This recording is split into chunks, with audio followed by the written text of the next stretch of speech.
As Thomas leaned against the train window, the town skyline began to appear on the horizon. He was 15 years old and had come to spend the summer vacation in this small, forgotten town where his Uncle Richard lived. Richard was a bit strange, his mother had said, but Thomas didn't quite understand what that meant. When he arrived at the train station, Richard was waiting for him. He was a tall, thin man, his gray hair tousled in the wind. There was a weariness in his eyes that Thomas had never seen before. "Welcome," Richard said as he took Thomas's suitcase. "How was the journey?" "It was long," Thomas replied. As they crossed the main street of the town, Thomas saw him for the first time. The broken clock tower. The tower rose right in the center of town. Its stones were pale, covered with cracks.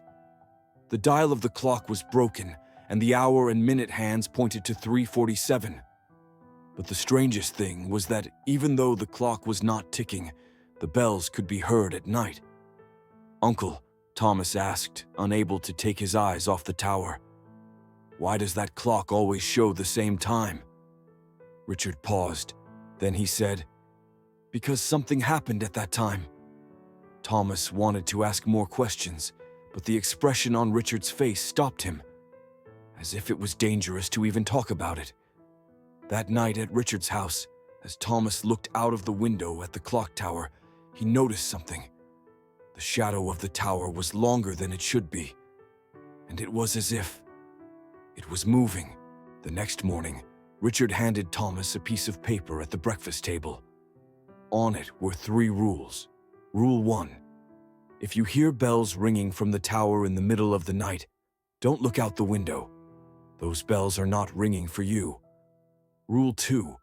If you see a child under the clock tower asking, "Did you find my tongue?" don't answer. That child has been the same age for 50 years. Rule 3. If the shadow of the tower is following you, immediately knock on a door and shout, "I'm home!" Shadows are only afraid. As Thomas read the paper, Richard's voice grew serious. "Never break these rules, Thomas. Things in this town are stuck in time, and if you're not careful, you could be one of them." The secret of 347. Richard led Thomas into the kitchen. On an old wooden table were yellowed newspaper clippings and black and white photographs. The top photo showed the clock tower with its clean stones, obviously newly built, and this was surprising, its working clock. "This photo," Richard said, pointing to the date, "was taken in 1955. The tower was only a week old." Thomas looked at the photo more carefully. There were smiling townspeople under the tower, holding flags. They all looked happy. But something caught his eye. At the base of the tower, a little boy with blonde hair was standing alone. "That boy," Thomas murmured. Richard's face tensed. "Ethan Miller. He was the son of one of the oldest families in town. 3 days after the photo was taken, what happened that night?" November 3rd, 1955. 3:47 a.m. Sharp. The town was asleep. Suddenly, a scream echoed from the clock tower. People rushed out of their homes in panic to see something falling from the top floor of the tower. All that was left of Ethan was his tongue. "What do you mean?" asked Thomas, nauseated. Richard pulled out one of the newspaper clippings. The headline read, "Terrible accident. Boy falls from clock tower." But there was a handwritten note underneath. It was no accident. There was something in the tower that night, and Ethan saw it. "Ethan's body was never found," Richard continued. "Only his tongue, on the steps of the tower, still warm, as if someone had cut it fresh." Thomas shuddered. "So why does he ask, 'Did you find my tongue?'" Richard took a deep breath. "Because that night, he saw something in the tower that he shouldn't have spoken to, and it silenced him. Now he's looking for his tongue, because if he can speak, what will happen? He will tell his secret."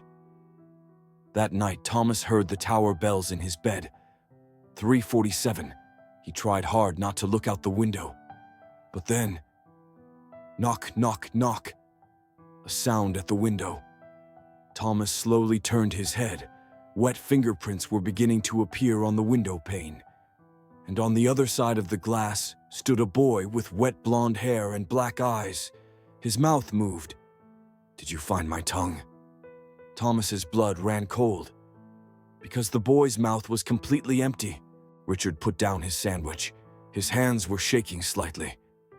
"Everything was normal in this town before 1955, he began, his voice as heavy as dust on the walls. "Until that team of archaeologists came to excavate."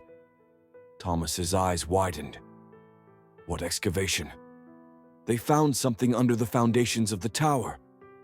Richard's finger traced a circle on the table. Strange stone tablets. They had writing on them that didn't sound like our language.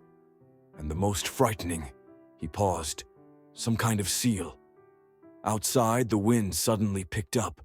The windows trembled slightly. Richard continued. The night they removed the tablets, at exactly 3:47 a.m., the first scream came from the tower. One of the archaeologists, Dr. Bennett, jumped from the tower screaming like a madman, but his body was never found. Thomas's throat went dry. And what happened to the tablets? They disappeared. Richard's eyes darted meaninglessly away. But something woke up in the tower that night. A lord of the shadows. Something out of time.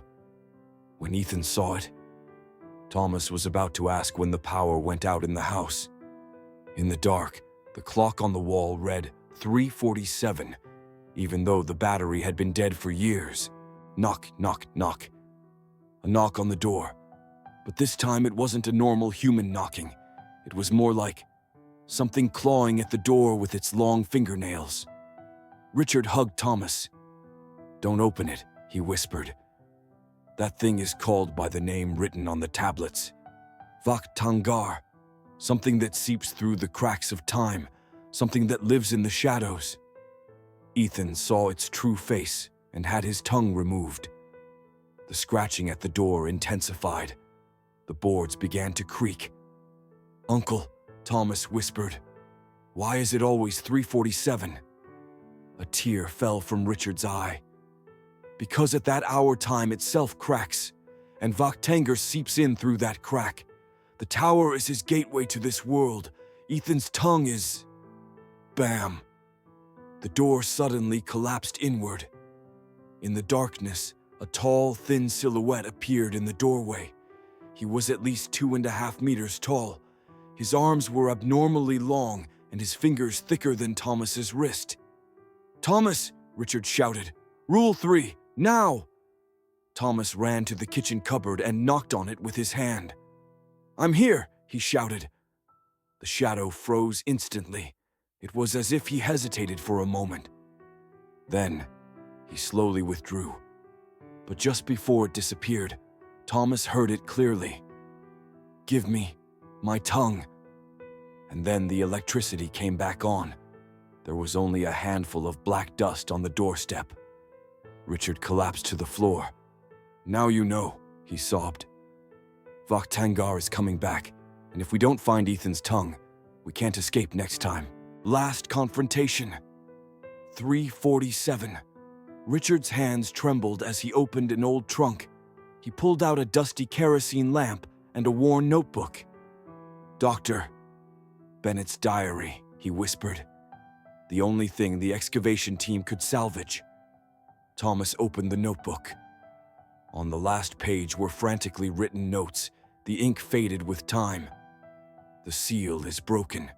Vakhtangar awoke, seeped through the crack of time. The only remedy is language. Language binds him. The tongue silences him." Richard jumped to his feet with sudden determination. Ethan's tongue must be between the tower stones. Dr. Bennett may have hidden something in his last moments. Outside, the town was strangely silent.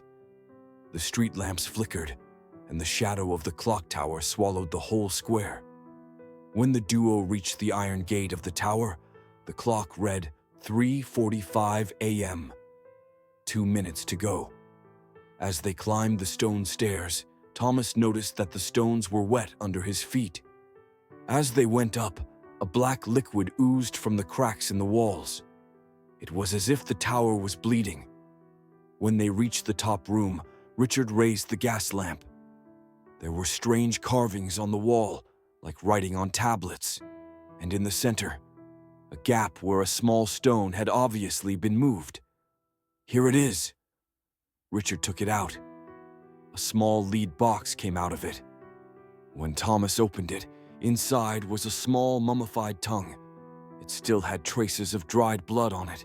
At that moment, clawing sounds were heard throughout the tower. The stones on the ceiling began to move. Richard looked on in horror. "He's coming.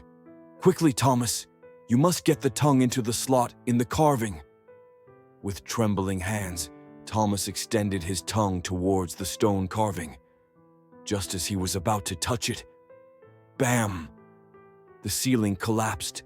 Something slid down fast. Vakhtangar. He appeared at the other end of the room, his 2.5-meter body. His face, if you can call it a face, was constantly changing, taking on the features of Ethan one moment, of Dr. Bennett the next, of faces he didn't recognize at all. But his mouth remained the same, a mute, dark void. The clock began to chime. Vakhtangar moved toward Thomas. "Now, Thomas!" shouted Richard. Thomas placed the tongue in the slot with one last thrust. Instantly, the whole room began to tremble. An intense white light burst from the stone carvings. Vakhtangar screamed, in Ethan's voice, "My tongue! Give me my tongue!" The light grew larger and larger, swallowing Vakhtangar. His limbs were unraveling, his shadow body disintegrating. In a last-ditch effort, he reached for Thomas. But Richard intervened. "No!" he shouted, and fell into the light with Vakhtangar. As Thomas lay on the floor, breathing shakily, the tower's bells rang for the last time. The black liquid on the walls began to dry, and the clock started ticking again. It was dawn outside. Thomas descended the tower with heavy steps. He stood in the town square and looked up. The clock no longer read 3:47. When he returned to Richard's house, he found a note on the table. "Thomas, if you are reading this, I did it. Vakhtangar is imprisoned forever. But remember, there are still rules in this town. Follow them. Always. Richard." Thomas looked out of the window at the clock tower. Its shadow was normal now. But when he listened, he could still hear a distant whisper. "Did you find my tongue?"